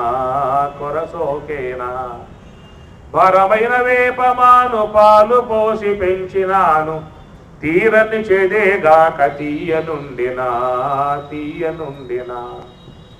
అందుచేత భగవద్గీతలో ప్రప్రథమముగా మనకి ఆ యొక్క వ్యాస భగవానుల వారు ఇచ్చినటువంటి ఒక ఆ మాట ఏమిటని చెప్పనంటే, ధృతరాష్ట్రుడు అనేటువంటి వాడిని చక్కగా భగవద్గీతలో ముందుగా పెట్టేసేసాడు. ఎవరికయ్యా ఈ భగవద్గీత సందేశము అని చెప్పనంటే జ్ఞానులు కాదు, అజ్ఞానంలో మునిగిపోయి ఉన్నటువంటి యొక్క వారు, దేహ వ్యామోహములో మునిగిపోయి ఉన్నటువంటి యొక్క వారు, ఇంద్రియ వ్యామోహంలో మునిగిపోయి ఉన్నటువంటి యొక్క వారు, ఈ అలాంటి యొక్క మోహాలకు గురై ఉన్నటువంటి వాళ్ళు ఎవరైతే ఉన్నారో అలాంటి వాళ్ళు ఈ గీతను అధ్యయనం చేసినట్లయితే ఆ మోహాలు మొత్తం తొలగిపోయి వాళ్ళు తరించే అవకాశం కలుగుతుంది. కాబట్టి మరి ఆ మోహాల నుంచి బయటపడి, అజ్ఞానం నుంచి బయటపడి, తామసికం నుండి బయటపడి, ఇది వాటి స్థానం, ధృతరాష్ట్రుడి స్థానం ఇది. ధృతరాష్ట్రుడు అనగా అవిద్యా ఉపాధి కలిగి ఉన్నటువంటి మూలా విద్య కలిగి ఉన్నటువంటి యొక్క జీవుని యొక్క స్థానం ధృతరాష్ట్ర స్థలము అని చెప్పి అన్నారు. వారి యొక్క సంతతి కౌరవులు అని చెప్పని, కురు సంతతి కౌరవులు అని చెప్పని, అంటే మనలో ఉన్నటువంటి అజ్ఞానపు సంతతి, తామసికులై ఉన్నటువంటి అనాత్మ సంబంధమై ఉన్నటువంటి యొక్క ఆసురీ గుణాలే కౌరవులు, దైవీ గుణాలే పాండవులు. మనలో అనాత్మ వర్గము, ఆత్మవర్గము, అజ్ఞాన వర్గము, జ్ఞాన వర్గము, ఈ రెండు కౌరవులు పాండవులు అని చెప్పి అన్నారు. సరే, ఆ కాలములో ఏమి ద్వాపర యుగములో హస్తినాపుర పట్టణములో జన్మించినటువంటి యొక్క వాళ్ళ గురించి మనం చెప్పుకుంటూ ఉంటాం భారతంలో. అది అయిపోయింది, ఆ కథ అయిపోయింది. అప్పట్లో యుద్ధం జరిగింది, కొట్లాడుకున్నారు, చనిపోయారు, అంతా అయిపోయింది అనుకుందాం. కానీ భగవద్గీత ప్రకారముగా ప్రతి ఒక్కరిలోనూ కౌరవులు ఉన్నారు, ప్రతి ఒక్కరిలో కూడా పాండవులు ఉన్నారు. దైవీ గుణాలను పాండవులు అని చెప్పని, ఆసురీ గుణాలే కౌరవులు అని చెప్పని. అందువల్ల మనలో పాండవ రాజ్యం ఉన్నదా, కౌరవ రాజ్యం ఉన్నదా?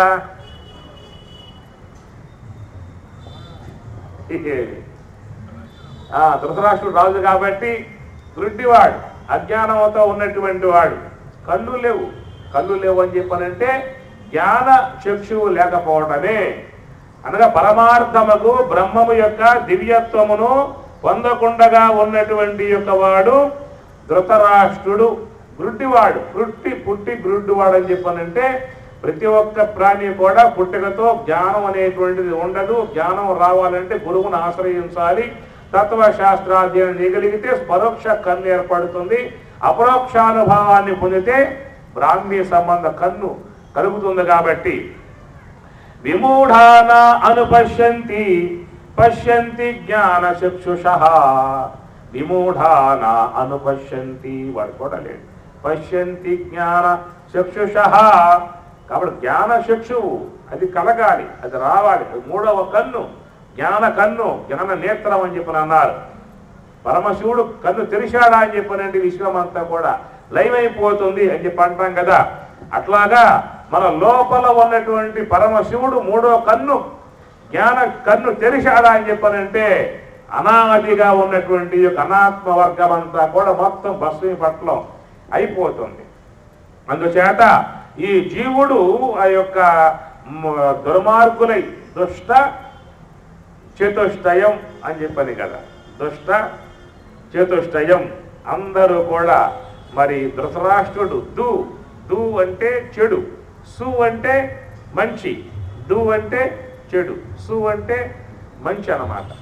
ఆ ధృతరాష్ట్రుడు, దుర్యోధనుడు, దుర్ముఖుడు, దుశ్శాసనుడు అన్ని దూలు వస్తాయి. ఇదా అన్నమాట దూలు.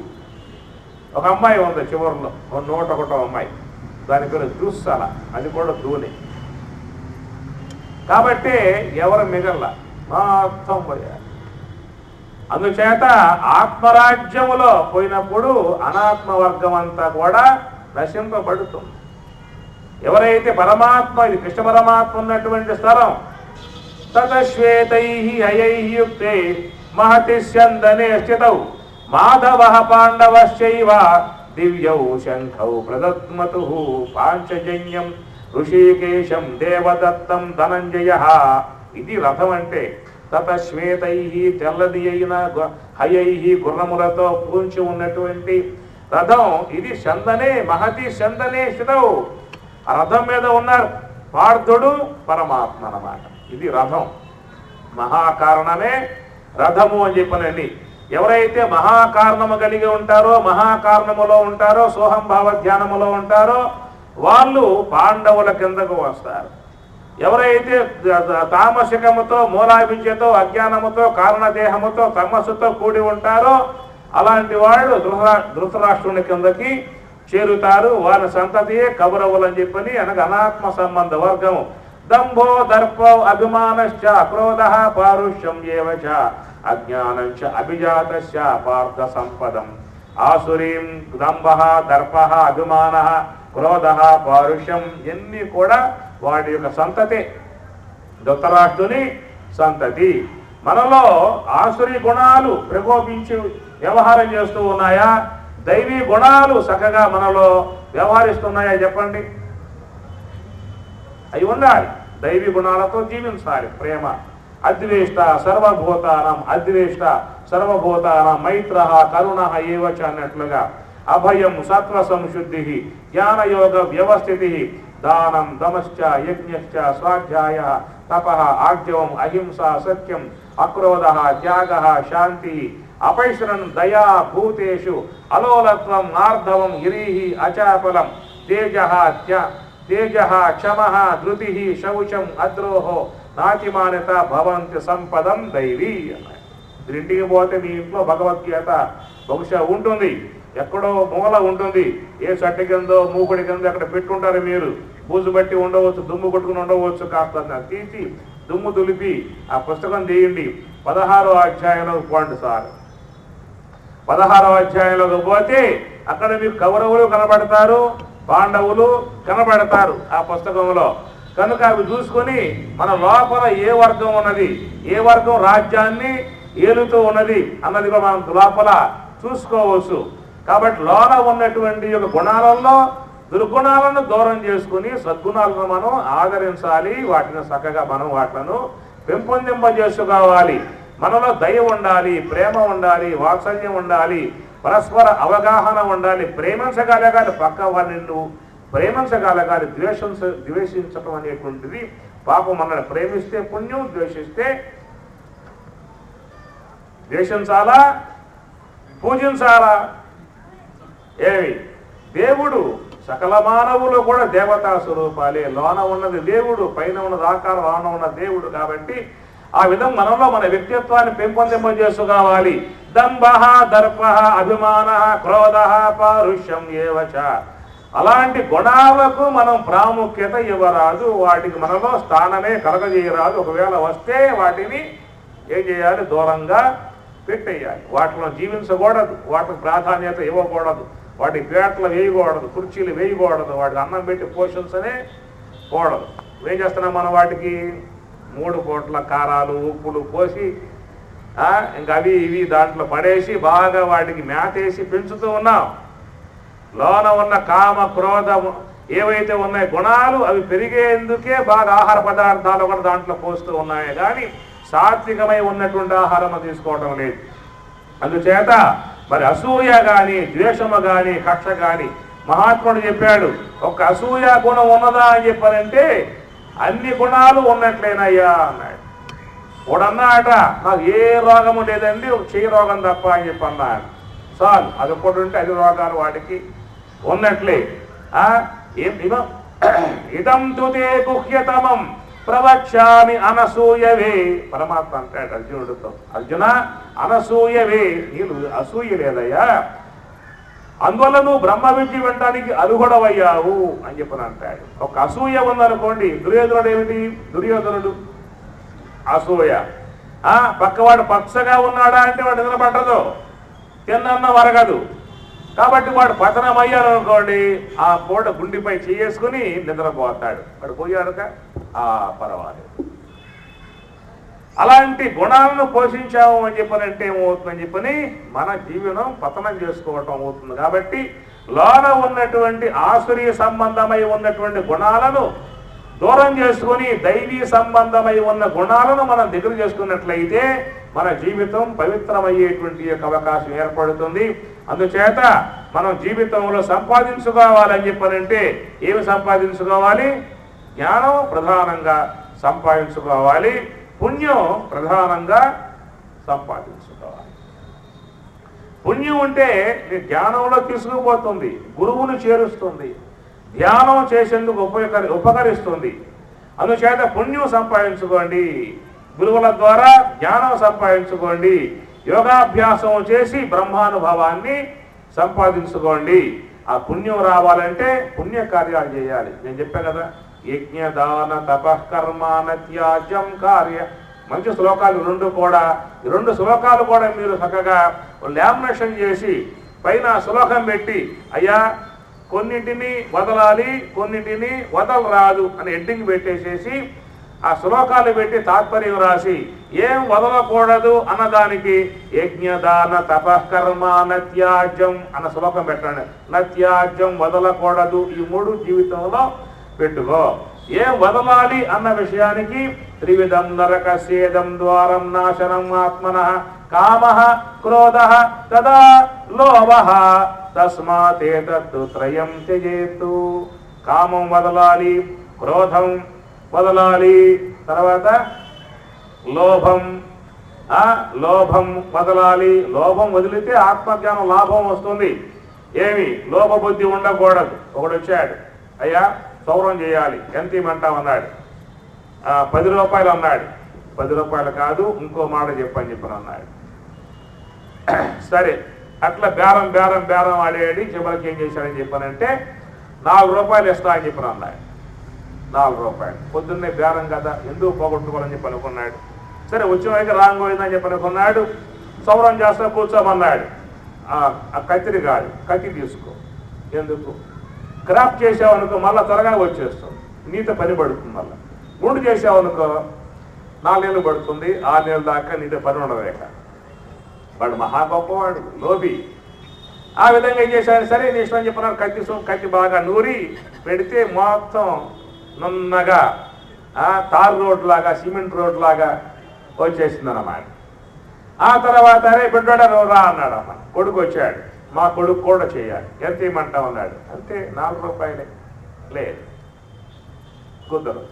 నా పెద్దవాడిని కాబట్టి 4 రూపాయలు, చిన్నవాడు కాబట్టి 2 రూపాయలు అన్నాడు. సరే, ఏదో బేరం దగ్గర పొద్దున్న అనుకున్నాడు.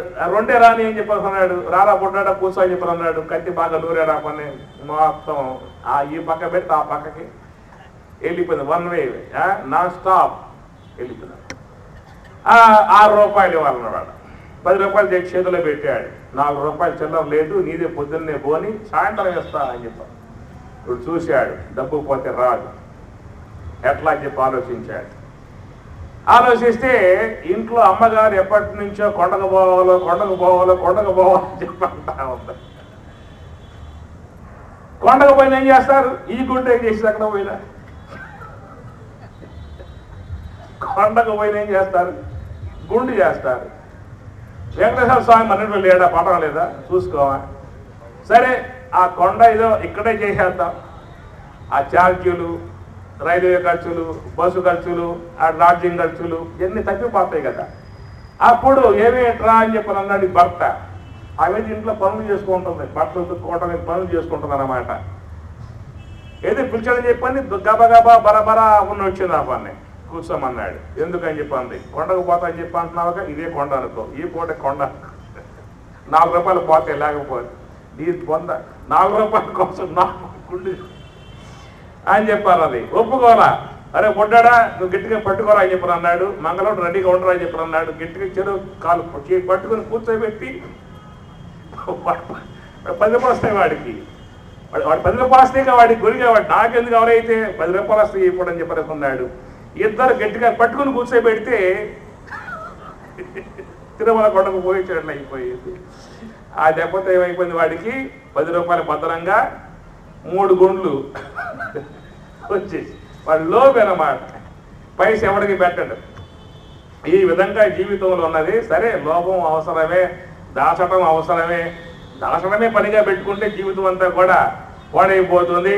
ఈ విధంగా ఆశ్రయ సంపత్తిని పోషించే విధానంగా ఉన్నటువంటి వాడు ధృతరాష్ట్రుడు, దైవీ సంపత్తి కలిగి ఉన్నటువంటి యొక్క అతనేమో పాండురాజు అని చెప్పని ఈ కౌరవుల పాండవుల యొక్క స్వరూపాన్ని మనకి స్వామి గారు స్వరాజ్య భగవద్గీతలో చాలా చక్కగా మీకు ప్రథమాధ్యాయంలో మంచి వివరణ ఇచ్చుకొచ్చారు. గీతలు మీకుంటే చదువుకోండి ఇంట్లో, లేదా తెప్పించుకోండి. ఒక గీత మాత్రం తెచ్చాడు ఆయన, అట్లాగా ఉన్నది. రేపు పట్టుకుపోతున్నాడు స్వరాజ్యాశ్రమాన్ని, కొనుక్కోండి, మంచిగా ఉన్న గీత.